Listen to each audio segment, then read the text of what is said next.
Imagine, if you will, you're hearing rumors about a zombie pandemic, and you think, oh, that can't be true. But then you turn on the TV and you see hordes of zombies everywhere. Hi, I'm Kristen. Welcome back to Travels and Travails, where we help you get off the beaten path. Just like in the zombie apocalypse, during dispersed camping, you won't have access to the grid that sustains us in modern society.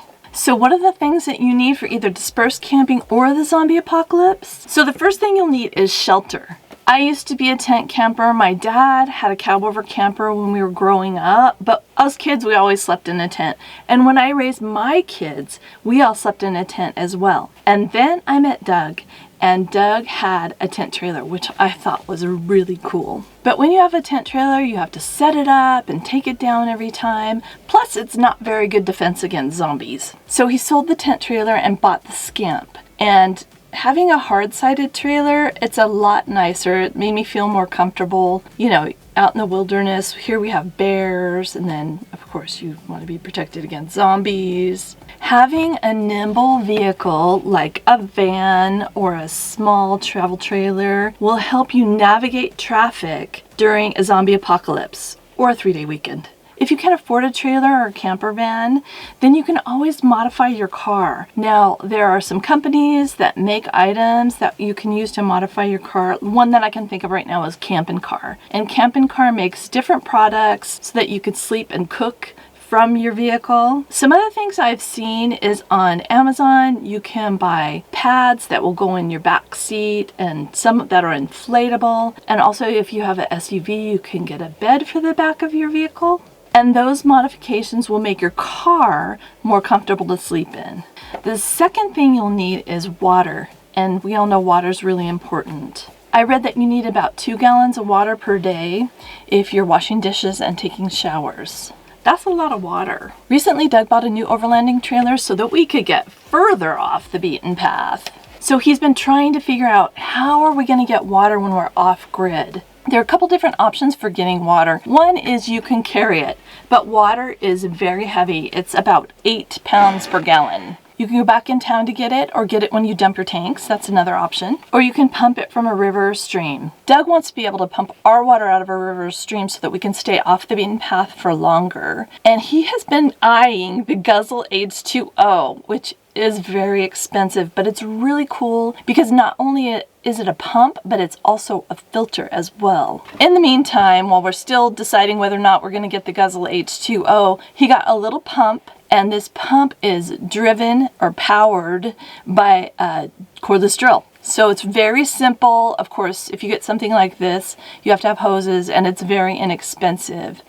Now, the thing about that is that this system has no ability to purify it into drinking water. Many RVers like the Berkey system. It's very expensive and it's very bulky. It's big and bulky, but they like it. They just fill it up and they put it on their countertop and it filters all the way down to viruses. It filters viruses and it will also take out some heavy metals. So it's a really great option, I think, if you have the room, but we just don't really have the room. So what we have is the Life Straw, and if you need something compact, then the Life Straw works great. It's a gravity feed water filter. It's a little bit more work for you, but it works to take out all those viruses and the things that you don't want in your drinking water. Plus, the Life Straw is compact and easy to store. If you're not near a lake or stream, then you got to go into town, right?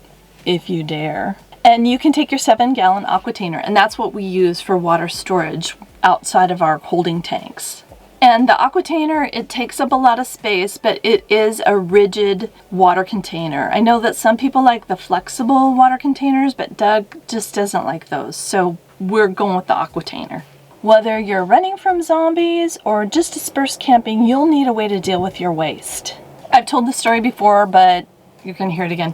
So one time we were camping off the coast, and it was actually for a job I was working at, and so we were camped there because I had to go off-site and do this job. And I had filled up the black water tank, and in our Scamp, the black water tank was leaking out the side of the trailer, and Doug was so embarrassed. So you have to have enough room for your waste. So what do you do if you have a small black tank like we do, well then you can bring a carboy, and that carboy can hold your other waste. But what are your other options if you don't have a tank at all? You don't have any kind of a black water tank, and then you wouldn't need a carboy, or if those two things aren't enough to carry your waste. So then what do you do? Well, a lot of people are going to composting toilets. And composting toilets have the advantage that you don't need a lot of water, but the thing that I don't like about the composting toilet is that you have to clean it.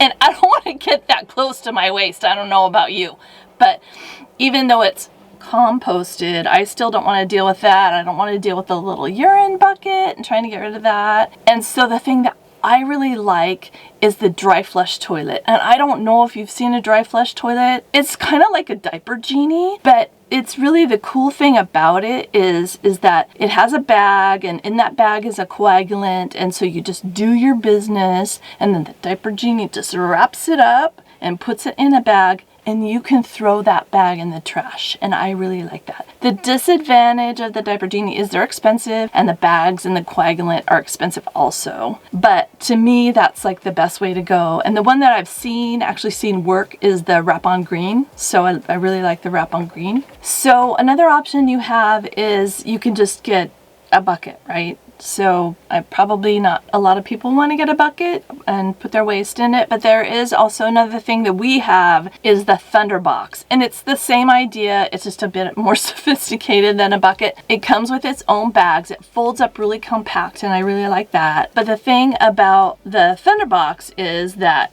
you put the coagulant in the bag, same thing, you wrap up the bag. So yeah, there's a little bit more waste handling, but it's a lot cheaper than the wrap-on green, and you just do your business in that, and then again you're saving water.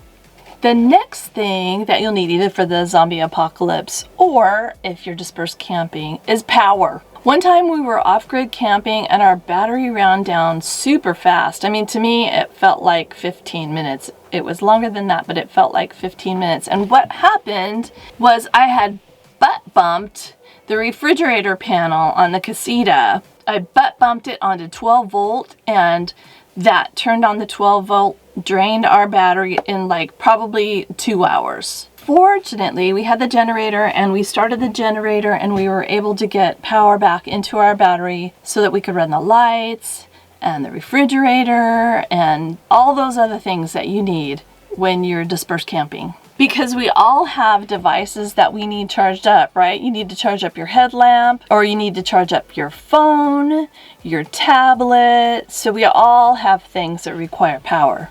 So in an off-grid situation, you have a few different options. You have solar, you have a power station, or you have a gas generator, and those are some of your options for getting power when you're off-grid. So solar is a renewable energy, so all you have to have is the sun, right? So it's a great way to stay off-grid longer. Solar panels work while the sun shines, but then you need a way to store that energy. Power station or a battery will store that energy for you when the sun's not working, like at night. So a quick and easy solution is a power station and solar panels. So we have the Jackery 1000, and we also have the solar panel that goes with it. The Jackery 1000 actually powers up pretty quickly with its solar panels. If you have an RV, then you can put solar panels on the roof, or you can also get a portable suitcase solar panel system that you can plug into your RV.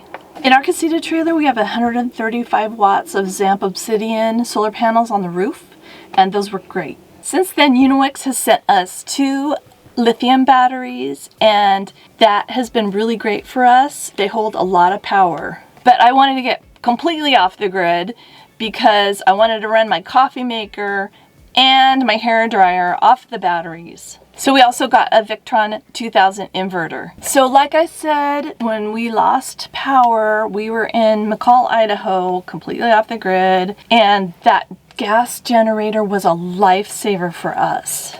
It was almost 90 degrees there in McCall, Idaho, and we couldn't even run our vent fan. So like I said, with the gas generator, we were able to power up the batteries and get everything back on track. Now, the batteries won't power the air conditioner, It did power the fan, but our generator does run our air conditioner. You can buy a generator that runs off of either gas or propane. The downside of a generator is you'll eventually run out of gas. So that leads us to the next thing that you'll need for your zombie camping adventure, and that's fuel. Whether you're trying to get away from zombies or you're dispersed camping, you'll need fuel for your vehicle, you'll need fuel for your cook stove, and if you have a gas-powered generator, you'll need fuel for that as well. One time I was getting ready to cook and I turned on the gas and nothing happened. Nothing. Fortunately, we went outside and noticed that the gas was turned off at the tank, so that was an easy fix. And Doug is really good about checking to make sure that we have propane before we go on a trip, and you want to make sure that you have plenty of propane as well. And if you run your vehicle out of gas,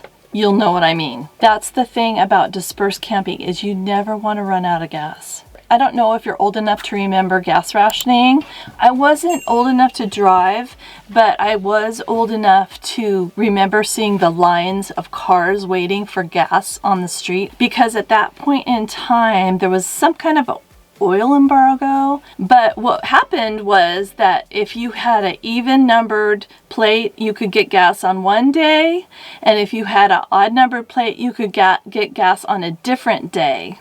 So that means that there were some days that you couldn't get any gas. And Doug was living here in Sacramento, and he was going to mechanic school in Arizona. So he had come home for Thanksgiving on a 4-day weekend trip with his friend, and his friend was driving, and on the way home, they couldn't get any gas. So I don't know if you can even imagine what that's like. You pull up to the gas station and they say, you have the wrong number on your license plate. I'm sorry, I can't give you gas today. What they did is they were young and kind of dumb, but they siphoned gas out of a car that was waiting there to be repaired. I know this is terrible, but they siphoned gas out of a car that was waiting to be repaired there, and then they left $20 on the windshield, and they were able to get back. But the point of this story is, don't run out of gas. You don't want to run out of gas when you're dispersed camping. So what we do is we carry extra gas. And we have the Rotopax gas containers, and they're nice because they're very slender, and so you can fit them in a lot of different places outside of your vehicle or outside of your camper. They have very nice mounting hardware, and so that's what we use. We always carry extra gas, mostly for the generator, but then we also know that if we run out of gas when we're dispersed camping, then we have extra. Now, camping over a fire is really a wonderful way to cook, and a lot of people really like it. However, if you live in a high fire danger area like we do, and just about the whole western half of the US does, you'll know that oftentimes you're not even allowed to have a wood burning campfire. So what we have is a fire pit. Actually, we have two. So what we have is an Ignic fire pit, and we really like that. It runs on propane. Some people cook over their fire pit, but I don't want marshmallows and all that stuff on mine. The Ignic fire can, you can get a small propane tank. It doesn't use much propane. It really sips propane, and it puts out a really nice hot fire. Food gets tricky on longer dispersed camping trips. Dry food takes up a lot less space, but when using dry food, of course, you need access to clean water, since dry food uses more water to cook. For me, I prefer to do the least amount of cooking possible because I want to have fun when I'm camping. And to me, cooking isn't fun. When Doug's kids were little, he took them camping too, and there was one time that he made Spam. Well, Tabby didn't like Spam, so she took her little plate and she set it down there next to the tent. Well, the dog came over and knocked the plate underneath the tent. Later that night, Doug woke up and he was hearing some noises, and so he got up to see what was going on, and it turns out that there was a mother bear and a cub circling the tent trying to get to the Spam that was underneath. So I do buy several pre-made, pre-packaged foods, just not Spam. For example, you can buy packages of cooked rice or cooked pasta. Those are really nice, really easy to use. Plus, you can store them at room temperature and they don't take up much space. The next thing you'll need for dispersed camping is clothing. obviously. So it's really important when you're off the beaten path to bring clothing for a wide range of temperatures. Just because you think that it's going to be a certain temperature doesn't mean that things can't change. So when I lived in Indiana, they used to say, if you don't like the weather, just wait a while. And that's true at the beach, the mountains, the desert, anywhere that you would go that you would be dispersed camping, the temperatures are likely to change. The best thing you can do is have layers. And that way, if you're running from the zombies, you can quickly doff your clothes off as you're running away from the zombies. If you're in a place where you might get wet, you'll be happy to have synthetic clothing because it dries quickly. Warm clothing like jackets, hats, gloves are essential at high elevations, even if you're going in the middle of the summer. At higher elevations, you really don't know how the weather's going to act. If you have access to water, then consider packing a swimsuit. Pack comfortable shoes for the activities that you're going to be doing. I remember one time I was young, I was in my 20s, and I was working on my own, and I didn't have a lot of money. So I had one pair of shoes, and they were open-toed shoes. So open-toed shoes, they were really great for work, but for a lot of other things, they weren't so good. So I was dating this guy, and he had a motorcycle. So I only had one pair of shoes. And those are the shoes that I wore on the motorcycle, and my feet were so cold, I was freezing. So it's really important that you bring the shoes for the kind of activity that you're going to do. For hiking, bring hiking shoes. If you're going to be in the water, bring water shoes. Of course, you'll need running shoes for the zombie apocalypse. So the next thing you need to think about is your destination. So FEMA has actually done a video about the zombie apocalypse. During the zombie apocalypse, you'll need a safe place to meet with your family. Even if you aren't meeting with your family, you need to let them know where you're going. This is really important. Or if you don't really like your family, let a close friend know where you're going. You'll also need to plan your trip for dispersed camping. Where are you going to go? Check out this video to find great campsites during the zombie apocalypse.